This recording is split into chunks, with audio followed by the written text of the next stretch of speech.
समाचार एजेंसी को दिए साक्षात्कार में लोगों को विश्वास दिलाया है कि भारत के किसी भी नागरिक को देश छोड़कर नहीं जाना पड़ेगा। पीएम ने कहा कि प्रक्रिया के मुताबिक सबको मौके दिए जाएंगे। पीएम ने कहा कि पिछले साल करीब 1 करोड़ रोजगार पैदा किए गए, इसलिए जो कैंपेन चलाया जा रहा है कि नौकरियां नहीं हैं, उसे बंद होना चाहिए।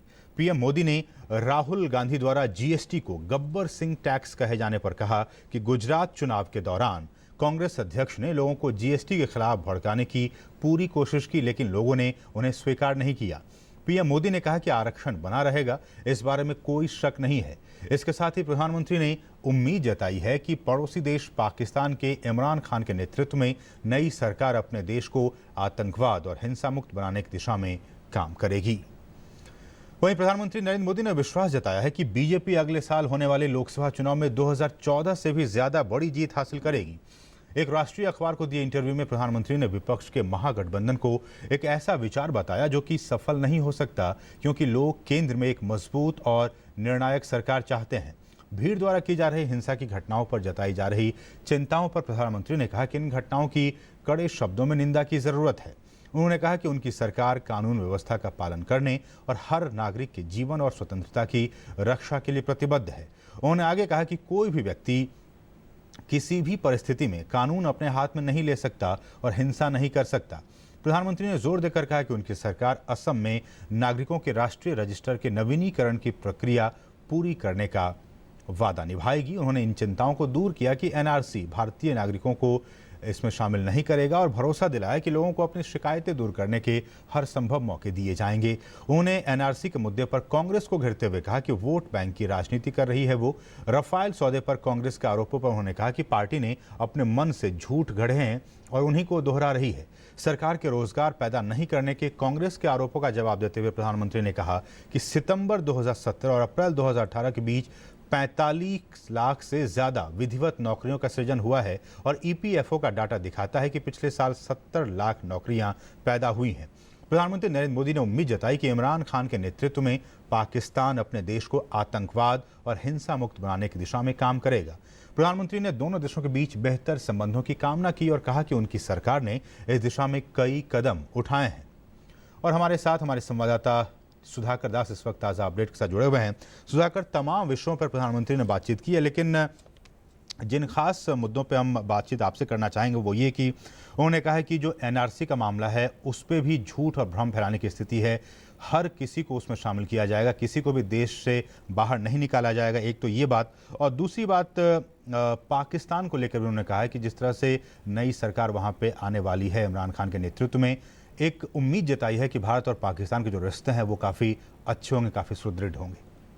जो बिल्कुल असीम और ख़ासतौर से एनआरसी की जो बात कर रहे हैं काफ़ी महत्वपूर्ण है। शीर्ष स्तर से प्रधानमंत्री की तरफ से ये आश्वासन आना कि किसी भी भारतीय नागरिक को परेशान होने की ज़रूरत नहीं है। जो प्रक्रिया है वो प्रक्रिया पूरी हो रही है सुप्रीम कोर्ट के दिशा निर्देशों के अनुसार, लेकिन तमाम लोगों को मौका मिलेगा इन प्रक्रियाओं में और ये कोशिश रहेगी किसी भी भारतीय नागरिक को किसी तरह की कोई दिक्कत न हो। तो ये एक तरह का जो अफवाह एनआरसी को लेकर फैलाने की कोशिश हो रही थी, जो विपक्षी राजनीति हो रही थी, आप उसके आलोक में अगर देखें तो ये काफ़ी महत्वपूर्ण है। शीर्ष स्तर से प्रधानमंत्री की तरफ से इस तरह का आश्वासन मिलना कि किसी भी भारतीय नागरिक को एनआरसी में अपने नाम को लेकर चिंता करने की जरूरत नहीं है, तो ये काफ़ी अहम है। विदेश नीति का मसला है तो निश्चित तौर पर हम जानते हैं कि पड़ोसी मुल्कों के साथ भारत अच्छे संबंधों का हिमायती रहा और प्रधानमंत्री ने एक बार फिर कहा है कि पाकिस्तान सहित तमाम पड़ोसी मुल्कों के साथ अच्छे रिश्ते हम चाहते हैं। इमरान खान को उन्होंने कॉन्ग्रेचुलेट किया चयन होने पर, लेकिन उन्होंने जरूर कहा कि जो आतंक और भय से मुक्त एक माहौल बनना चाहिए। तो ये एक महत्वपूर्ण मैसेज है पाकिस्तान के लिए, इमरान खान के लिए। वो किस तरह से इस मसले पर आगे बढ़ती है और इस पर काफ़ी कुछ डिपेंड करेगा आने वाले समय में भारत पाकिस्तान के रिश्ते किस तरह से होते हैं। एक और जो अहम बातें पीएम ने कही सुधाकर, वो ये कि जिस तरह से जीएसटी को लेकर खासकर कांग्रेस पार्टी राहुल गांधी ने गब्बर सिंह टैक्स तक इसे कह दिया था, लेकिन जीएसटी के जो आंकड़े और जिस तरह से इसको व्यापारी जगत ने और सभी ने हाथों हाथ लिया, इसकी उन्होंने तारीफ की है और विपक्ष पर भी निशाना साधा कि इस तरह से जीएसटी को लेकर भ्रम की स्थिति आप फैलाने की कोशिश कर रहे हैं, वो गलत है। ऐसी चीज़ें आप गुमराह करने की कोशिश कर रहे हैं, ये सरासर गलत है।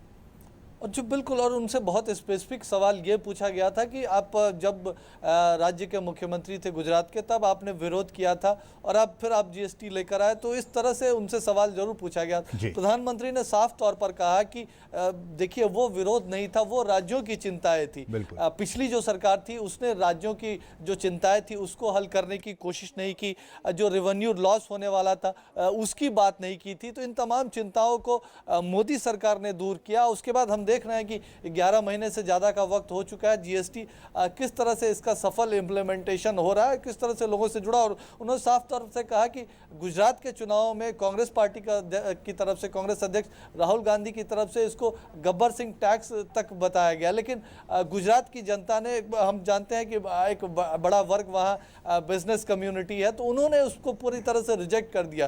तो जीएसटी को जनता ने, व्यापारिक वर्ग ने अपनाया है, ये बात प्रधानमंत्री ने कही। और वो उन्होंने विश्वास से भरे हुए थे कि ये आने वाले समय में काफी महत्वपूर्ण भूमिका अदा करेगा, जो देश का जो निर्माण हो रहा है उसमें। बिल्कुल। सुधा के आखिरी सवाल की जो उन्होंने इस बात का जिक्र किया कि केंद्र में निर्णायक और मजबूत सरकार लोग चाहती है, इसलिए 2019 का जो चुनाव है उसमें बीजेपी 2014 की सीट से भी ज्यादा सीट लाएगी। ये भी अपने आप में कहीं ना कहीं इस बात को दर्शाता है कि लोग वाकई केंद्र में, और जिस तरह की नीतियां रही हैं सरकार की, वो उसके साथ लोग खड़े हैं।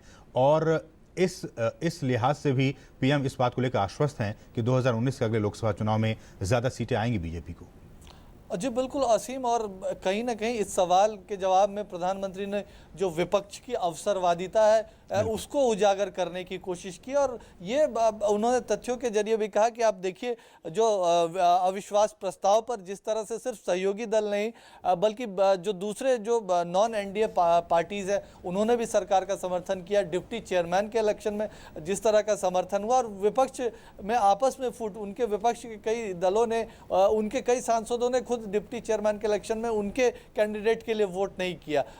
एक तरफ आपसी कह सकते हैं, एक तरह से पर्सनालिटी एक कल्ट है, व्यक्ति आधारित जो उनका पूरी राजनीति है, उसको, परिवार को बचाने के लिए, व्यक्तियों को प्रोजेक्ट करने के लिए उनकी पूरी राजनीतिक इच्छा शक्ति चलती है। भ्रष्टाचार के खिलाफ, जो भ्रष्टाचार पर पर्दा डालने के लिए वो राजनीति है, जिसको एक बार नहीं कई बार जनता ने नकारा। हमको पता है कि 20 राज्यों में जो एनडीए की सरकार है, ये तमाम ऐसे आंकड़े हैं, उदाहरण है जिस पर प्रधानमंत्री को भरोसा है, और इसी के जरिए वो विकास कार्यों की बात करते हैं, और इसके जरिए उनको भरोसा है कि 2019 में 2014 से भी एक बड़ी जीत हासिल करके एनडीए बीजेपी वापस लौटेगी।